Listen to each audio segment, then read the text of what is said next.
Hello friends, welcome to maths by Naveen Yadav. चलिए अभी अपना लोग इक्विलैटरल ट्रायंगल के सारे कॉन्सेप्ट को समझेंगे। तो पहले समझते हैं इक्विलैटरल ट्रायंगल है क्या। इक्विलैटरल ट्रायंगल एक ऐसा ट्रायंगल है जिसके सभी साइड्स और सभी एंगल्स क्या होते हैं, बराबर होते हैं। इक्विलैटरल ट्रायंगल सिमेट्रिक और रेगुलर पॉलीगन है। इक्विलैटरल ट्रायंगल क्या है? इक्विलैटरल ट्रायंगल जो है, इक्विलैटरल ट्रायंगल वह है क्या, सिमेट्रिक फिगर है, सिमेट्रिक फिगर है और क्या है, रेगुलर पॉलीगन है। क्या है? रेगुलर पॉलीगन है। अब बात आता है कि रेगुलर पॉलीगन क्या है। रेगुलर पॉलीगन एक ऐसा पॉलीगन होता है जिसके सभी साइड्स और सभी एंगल्स क्या हो, बराबर हो। आइए समझते हैं, जो फिगर के माध्यम से समझते हैं इक्विलैटरल ट्रायंगल के सभी बातें को। जैसे एबीसी एक इक्विलैटरल ट्रायंगल है। एबीसी एक इक्विलैटरल ट्रायंगल है। इक्विलैटरल ट्रायंगल है तो इसका सभी साइड्स क्या होगा, इक्वल होगा। यानी कि यह साइड स्मॉल ए तो यह साइड भी स्मॉल ए होगा और यह साइड भी स्मॉल ए होगा। सुनिएगा, अब क्या होता है कि जब इक्विलैटरल ट्रायंगल के तीनों एंगल्स भी क्या होनी चाहिए, बराबर होनी चाहिए। तो ट्रायंगल के तीनों एंगल्स का सम कितना होता है, 180 डिग्री होता है। तीनों इक्वल हो जाएगा तो 180 डिग्री बटे 3 इज इक्वल टू 60 डिग्री। यानी कि इक्विलैटरल ट्रायंगल का तीनों एंगल कितना हो जाएगा, इक्विलैटरल ट्रायंगल का तीनों एंगल जो है वह कितना हो जाएगा भाई, 60 डिग्री हो जाएगा। इक्विलैटरल ट्रायंगल का तीनों एंगल कितना हो जाएगा, 60 डिग्री हो जाएगा। 60 डिग्री हो जाएगा। ईच एंगल कितना हो जाएगा, 60 डिग्री हो जाएगा। ठीक है। अब देखिए, जब यह सिमेट्रिक फिगर है तो इसका जो हम यहाँ से एल्टीट्यूड यानी कि हाइट ड्रॉ करेंगे, यह एंगल कितना, 60 डिग्री है। यह एंगल भी हाइट ड्रॉ किए तो जो यह हाइट होगा वही इस इक्विलैटरल ट्रायंगल का हाइट तो होगा ही, उसके साथ साथ मीडियन होगा, एंगल बाइसेक्टर होगा, उसके बाद परपेंडिकुलर बाइसेक्टर, यही लाइन सेगमेंट, ये एडी जो है यही क्या हो जाएगा, सारा चीज हो जाएगा। और एक ही पॉइंट पर सेंटर, एक ही पॉइंट पर ट्रायंगल के चारों सेंटर होगा। यानी कि जैसे मान लीजिए इसी पॉइंट पे इसका सारा सेंटर होगा, इन सेंटर, सरकम सेंटर, ऑर्थो सेंटर और सेंट्रोइड। चारों सेंटर एक ही जगह पे होगा। चारों सेंटर एक ही जगह पे होगा। अब बात आता है कि perimeter of equilateral triangle. Perimeter क्या हो जाएगा, पेरीमीटर जो होगा, पेरीमीटर वह क्या हो जाएगा, पेरीमीटर मतलब होता है बाउंड्री का योग। यानी कि a प्लस ए प्लस ए, यानी कि कितना हो जाएगा, 3a हो जाएगा।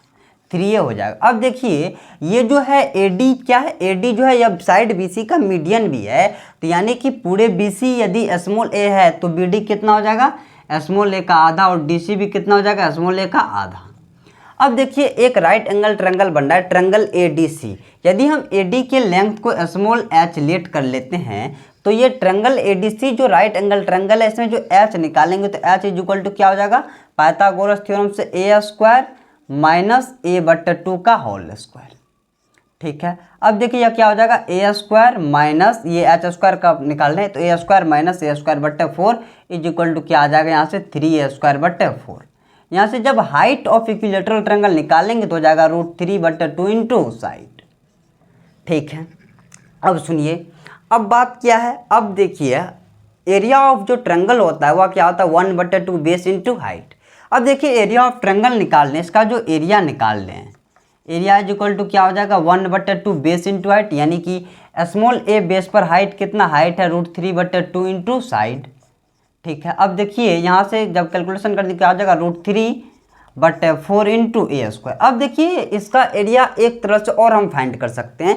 इससे पहले जब पॉलीगन के सारे कॉन्सेप्ट देखे थे तो उसमें एक बात यह जाने थे, जो रेगुलर पॉलीगन का एरिया जो होता है, area of a regular polygon, area of a regular polygon जो होता है, area of a regular polygon वह क्या होता है, वह होता है NA स्क्वायर बटे 4 इंटू कॉट 180 डिग्री बटे n, जहाँ पे n क्या है, नंबर ऑफ साइड और a क्या है, लेंथ ऑफ साइड। यहाँ पे देखिए नंबर ऑफ साइड कितना है, इक्विलैटरल ट्रायंगल है तो 3 साइड है, 3/4 into 180 degree, sorry 3/4 into a square. और कॉट जब 180 डिग्री में यहाँ पे n की जगह कितना है, 3, तो कॉट 60 डिग्री का मान कितना होता है, 1/√3 इंटू क्या हो जाएगा, 1/√3।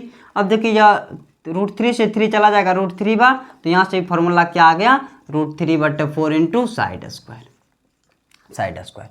तो यहाँ से क्या इसके साइड को भी देख लिए, पेरीमीटर को भी देख लिए, हाइट को भी देख लिए। देखिए चाहे वह साइड हो, चाहे वह पेरीमीटर हो, चाहे वह हाइट हो, तो इन सबों को नापते हैं सेंटीमीटर में, मीटर या फिर किलोमीटर में। जबकि एरिया को किस में मापते हैं? एरिया को मापते हैं सेंटीमीटर स्क्वायर या फिर मीटर स्क्वायर या फिर किलोमीटर स्क्वायर। आइए अब इक्विलेटरल ट्रायंगल के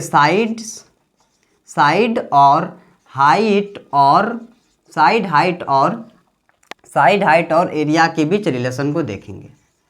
देखिए यदि इक्विलेटरल ट्रायंगल का साइड ए है तो हाइट कितना है? √3/2 इंटू साइड, और एरिया कितना है? √3/4 इंटू साइड स्क्वायर। अब देखिए इसके साइड को यदि हम 2 कर देंगे तो यह हाइट कितना हो जाएगा? √3/2 इंटू 2, यहाँ से कितना आ जाएगा? √3 आ जाएगा। तो एरिया कितना आ जाएगा? √3/4 इंटू 2 का स्क्वायर, यहाँ से कितना आ जाएगा? √3 आ जाएगा।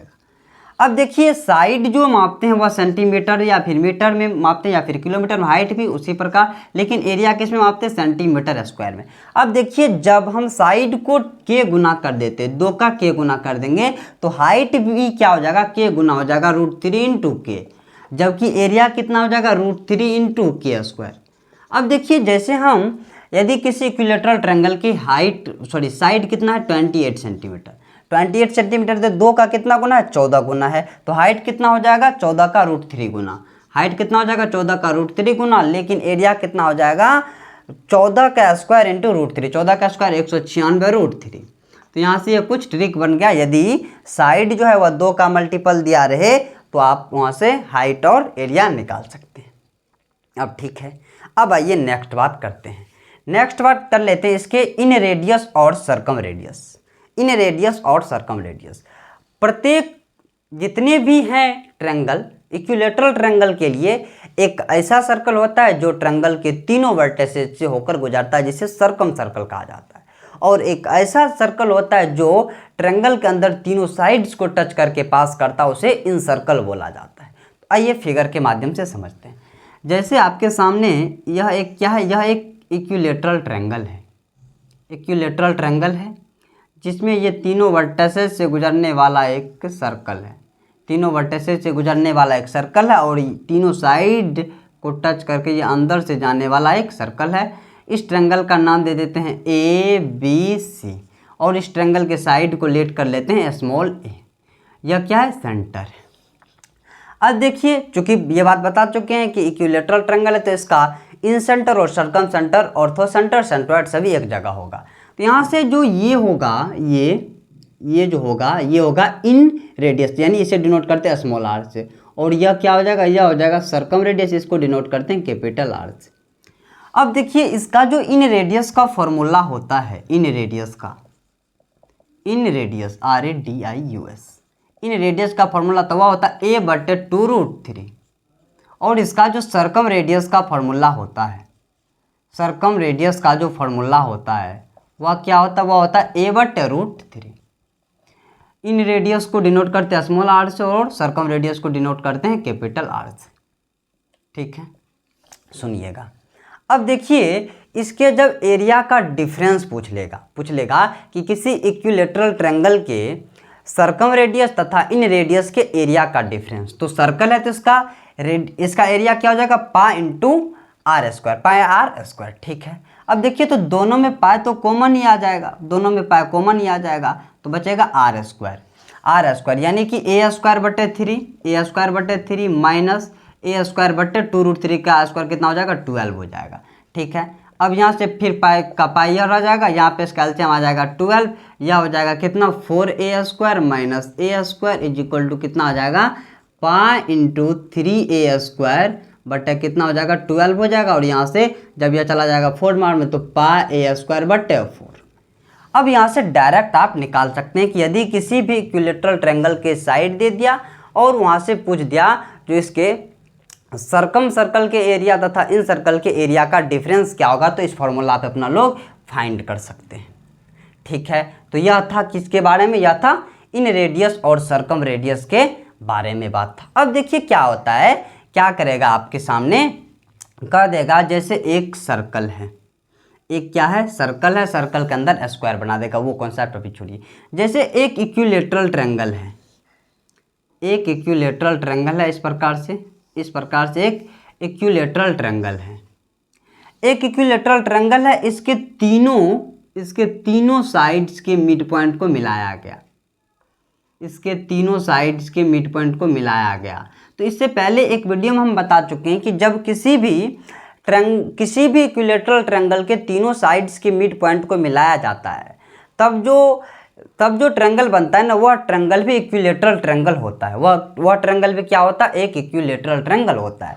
जैसे ABC एक इक्विलेटरल ट्रायंगल है। ABC क्या? एक इक्विलेटरल ट्रायंगल है। तो ये PQR भी क्या होगा? एक इक्विलेटरल ट्रायंगल ही होगा। PQR भी क्या होगा? इक्विलेटरल ट्रायंगल होगा। इसका प्रूफ आता है मिड पॉइंट थ्योरम से, जो हम पहले कर चुके हैं, ठीक है। और इसका एरिया जो होता है, एरिया ऑफ ट्रायंगल PQR जो होता है वह होता है 1/4 of area of triangle ABC के, ठीक है।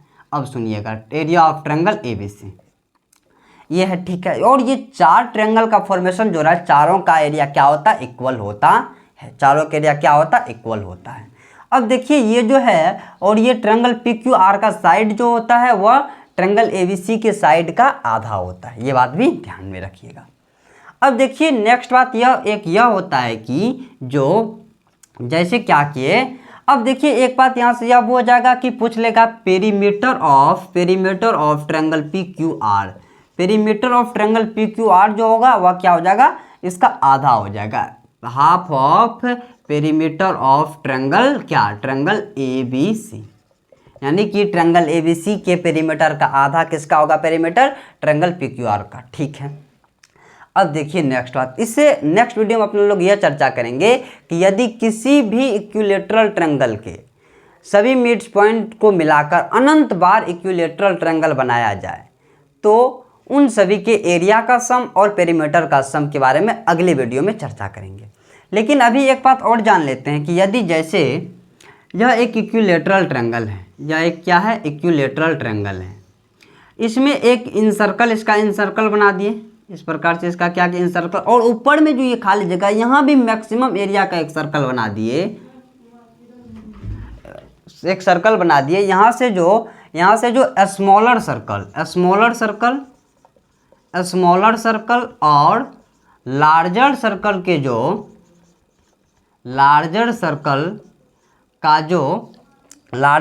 का जो रेडियस का वो रेशियो होगा, वो कितना हो जाएगा? 1:3 हो जाएगा, ठीक है।